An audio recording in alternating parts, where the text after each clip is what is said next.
actually have a very strong belief in what I would have told myself, which is let go of the life you have planned, to accept and embrace the life that is actually waiting for you.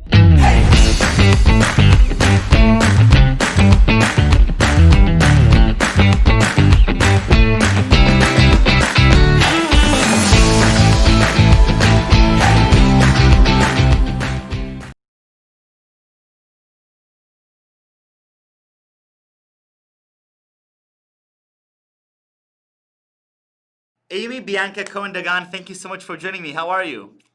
Good, Michael. Nice to be here, and thank you for having me.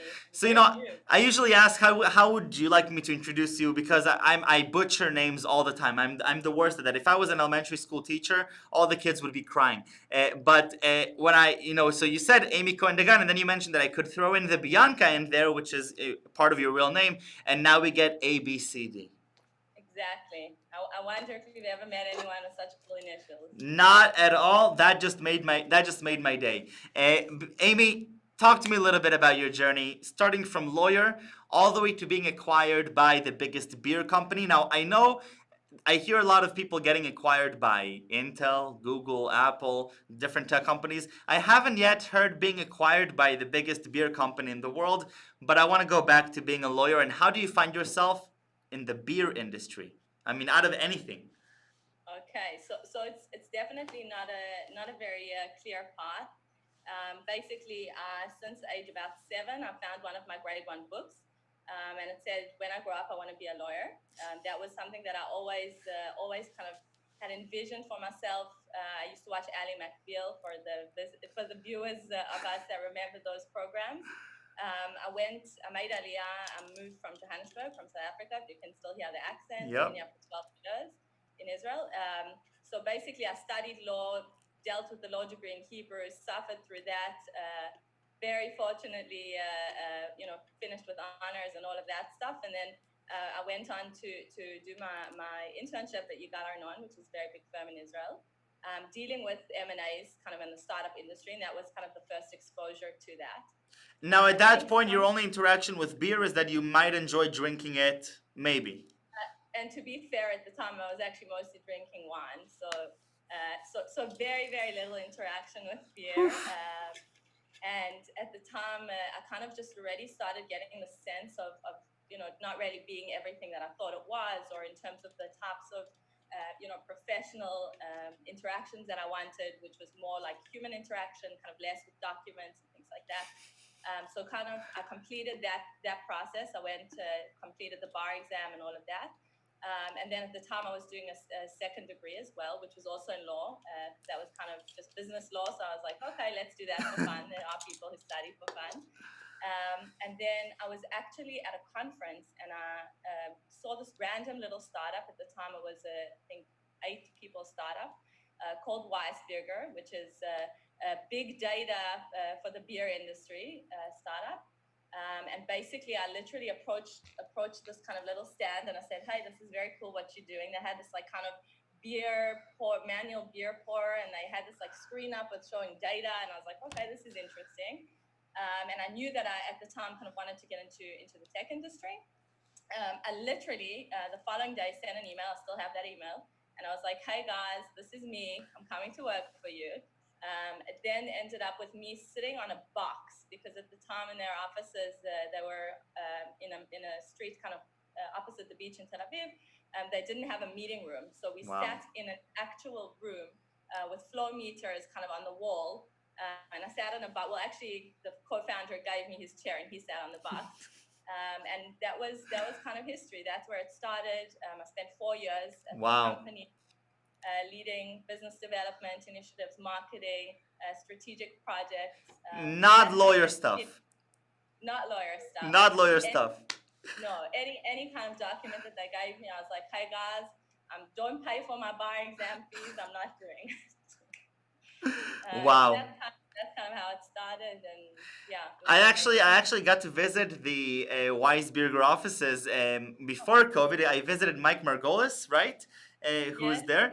Right. Because I came and I was meeting a bunch of different startups, and I sat down in the Corona couch which is now very fitting. So I think that we have a problem there. But you have a whole section with the Corona and the nice fridge and like sort of the beach, right? Exactly. Well, those aren't the offices that I joined. Right. No, those were already farther along. Uh, give me in a few sentences beer technology intersection when you're talking to me about business development and marketing in a company that has something anything to do with alcohol and beer. I don't understand that. So for the sake of me and my friends, explain a little bit what this intersection could be. Sure. So like in any industry, essentially in the automotive industry or in any other industry that we look at, right? We can always analyze data and usage. And in this case, we're talking about consumers, right? So you and I drink beer. I've got a beautiful Weissbeerger special edition over here. So we drink beer and we can analyze. At 9:30 a.m. Israel, viewers, 9:30 a.m. Israel. I wasn't going to give that up. I drink beer in the morning. I guess it's part of the job description. I love it. I'm gonna send the resume right after this. Awesome. So essentially, basically, just for example, in the context of what Weissbeerger does is that they're basically taking millions and billions of data points of consumers' habits, of the way that we consume beer, when we consume beer, how we consume beer, in the on-premise sites, on-premise meaning bars and restaurants, kind of where we consume. And they're basically collecting those insights and essentially giving them, presenting them in different types of products, either to the bar owners or in this case to the brewery, which is AB Inbev, as we were acquired. And that's kind of the intersection. I mean, I think there's a lot of ways to kind of understand how we consume things. I think that's, I thought that was so remarkable and so innovative. This idea that you attach yourself to two key points in the system, and correct me if I'm wrong, but one of these points is inside the barrel. You understand the quality of the beer, and when you're about to run out, one of the biggest problems of bars is that they don't know what's happening inside of the barrel. But on the other end, it's actually on the cash register, right? Understanding what do consumers purchase, how do you optimize for your sales, and which type of beers do you sell. I'm thinking as I go to some beers locally. Well, I haven't been in a bar in about 4 months now, but in the bars, sometimes you have like 20 different types of beer. There's no way that the bartender can or the bar owner can keep track of what's happening.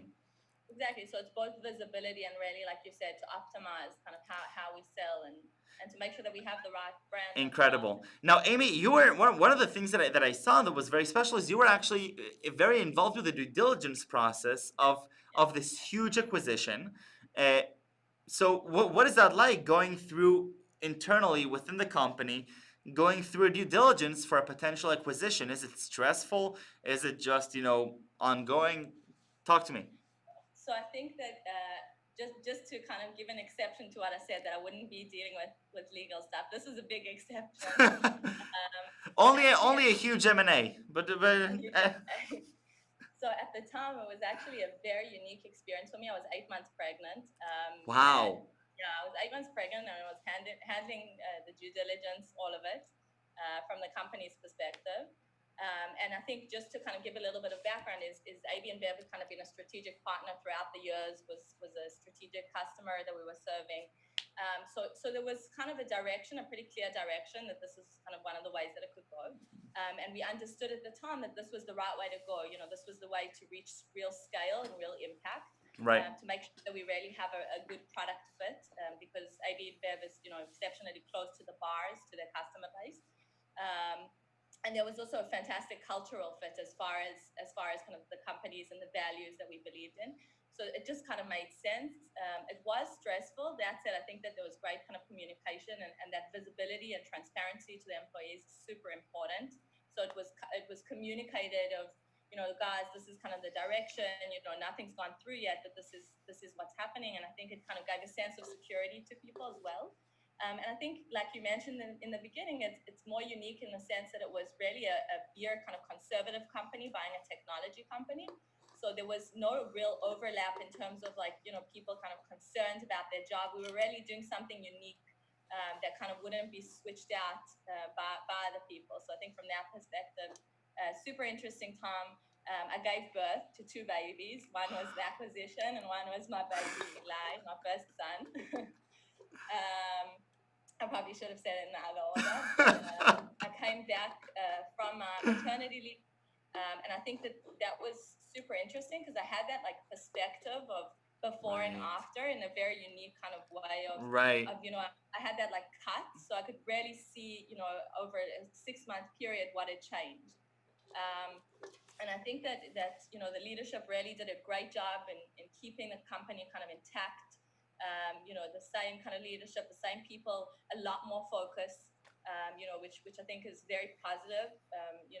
From the company's perspective, from a startup's perspective, and really the scale that we needed to reach, the data and the consumers, and yeah, from that point of view. So it was really an amazing experience, and I think. I'm very fortunate to have been able to have experienced that. What are your key takeaways from that time, from those months of nerve-wracking due diligence? I'm assuming that I can only assume that when you go through a process like this, when you have a potential buyer and the leadership team, the team that within Weissbeerger, you sort of decide, yes, we might, this is something we might want to pursue. Let's do our best. What do you take away from this time, especially being 8 months pregnant? Of course, we can't forget that. I think actually, especially being 8 months pregnant, you realize that the things that you don't always have control over and a lot of uncertainties. So the same as like you don't know what it's going to be like when you have your first child, or you don't know what it's going to be like if things go through, if they don't go through.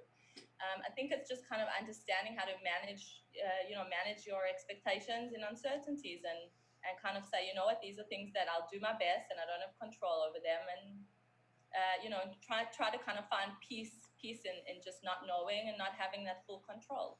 Right. Yeah, that's a good lesson for us in Corona. I love it. So Well, so what's happening today? What has changed? What stayed the same, and what's your current position there? so basically, I guess I did go back post acquisition, and after somewhat about a year and a half or so, I kind of started feeling like I needed a new challenge. I believe that once you reach kind of a certain plateau, you need to move on to the next thing. Right. That we always need to be growing and learning, and I try to do that in my everyday life. So basically what had happened was I started looking completely outwards. I started looking at like different industries. Maybe I'll join a VC, maybe I'll do all sorts of things. And I really spent some good months doing some kind of exploration with myself and a lot of chats with people about their career paths. Right.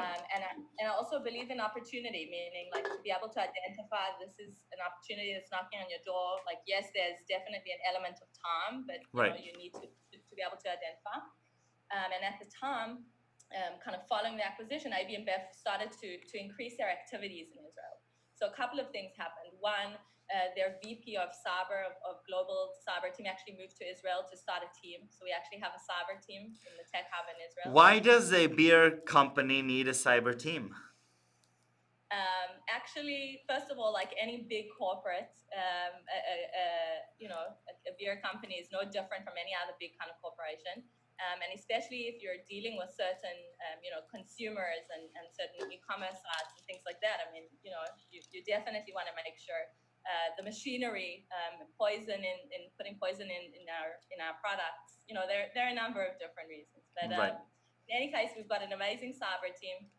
That's so cool. The previous CTO of Weissbeerger also moved over to AB Inbev to lead the entire data and architecture of the company. So that's another very proud moment for us. And then at the time, an Israeli who had been working in the New York offices moved over to Israel to lead the Tech Innovation Hub, which is the hub that I've joined. So they'd basically been running for a couple of months. Already making amazing traction in terms of bringing senior leadership from the company over to Israel and running great projects in sustainability and agriculture and really, really cool things.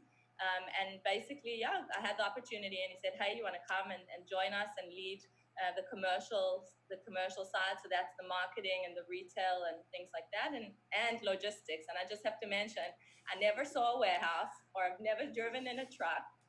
So this was like a very, very interesting challenge for me. And I'm like, okay, I'm up for these challenges. You got to keep learning. You got to keep evolving. So now I lead logistics innovation globally. Yeah. in the tech hub. So, you know, Amy, just on this past 15 minutes, what I'm hearing logistics, marketing, communication, strategy, M&A, leadership, and of course, legal. So, what excites you at the end? I mean, it sounds like you're a woman of all trades, but you know, when you get down to it and you wake up to tomorrow morning, what do you really want to do? Okay, so I think I'm just excited in the morning to wake up and to learn something new. And like I mentioned, I truly believe that if I'm waking up and learning something can be learning something new in the field that I'm dealing with. So it could be learning something about tier 2 logistics distribution, which is one of the areas that we look for technology. And it could be something like an AI course that I just finished doing because I felt like I needed to strengthen my Wow. understanding. That's one of the stronger technologies we're looking at as well. So I think as long as I'm learning, I'm open to what is to come. You know, I think that's something that we have to really to be kind of, you know, one of the things that Asaf mentioned on your talk yesterday with him, and I really liked it, is like you need to come in with a strong opinion, but kind of be flexible and open. And I really relate with that. I think you need to come in with things that you're passionate about and that you want to do. But I think you also have to kind of have that openness to learn because we don't know everything. I completely agree, and that's definitely something that I take with me wherever I go. You know, I'm always curious about this. If you would go back to yourself, back in university or even back in Johannesburg, what would you tell yourself back then? Because it sounds to me that you've had this wealth of experience that you never accounted for and you never thought you were going to do when you're doing your internship at the legal firm. Correct me if I'm wrong. I don't think you intended later to go and do marketing and business development and help lead the due diligence of an M&A. So, what would you tell your younger self in hindsight, either to make the process easier or to perhaps make it a little bit better for you? I actually have a very strong belief in what I would have told myself, which is let go of the life you have planned, to accept and embrace the life that is actually waiting for you. And I think I had a lot of resistance towards letting go of dreams that I had and letting go of specific kind of things that I'd always envisioned. And I think that's something that we hold on to, a lot of things that we should be doing because that's what I studied, because that's what my parents expect me to do, because that's what I Right. expect to do. And I think to be able to let go of that and say, you know what, like I said, there's opportunities for growth, for learning, there's so many things we didn't even know existed. Be open to that, and don't kind of resist that. And I think that would have made kind of a lot of the processes that I went through a lot easier. You know, I one of hope. the things that I'm extremely both passionate and curious about here is I'm walking down the halls of Stanford, and I see a lot of people that are they're choosing their major, and they're deciding what they're going to do.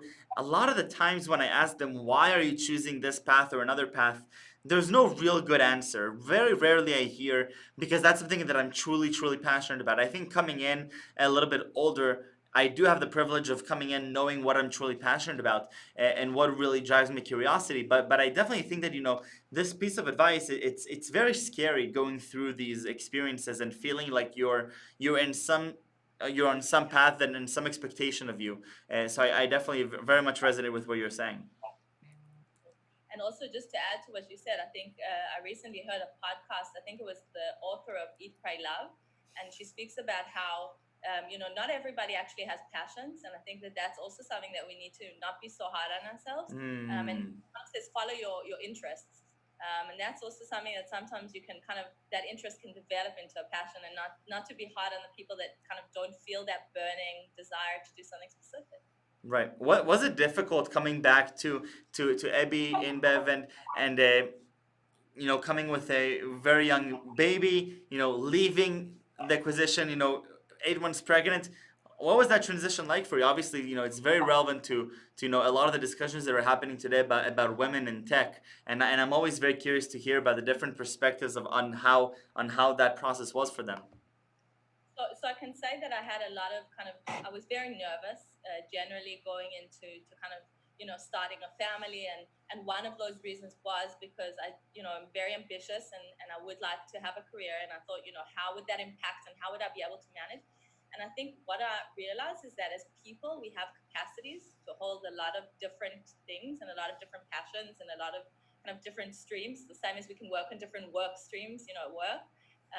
So I think that was one of the things that I realized, that I'm actually able to hold, passion and ambition for work, a lot of love and care and concern for my home.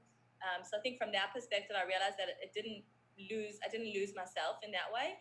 I think it also is very much a function of who you work with. I'm very fortunate to have, amazing supportive, leadership and colleagues who are very supportive. Right. I think especially in Corona, you see that now, we're all wearing so many different hats. That you're in conference calls with like senior leadership, and you have a 2-year-old jumping on your lap, and that's a part of that, and I embrace that. And I think that as becoming a parent, I learned to be a lot more focused, a lot more productive.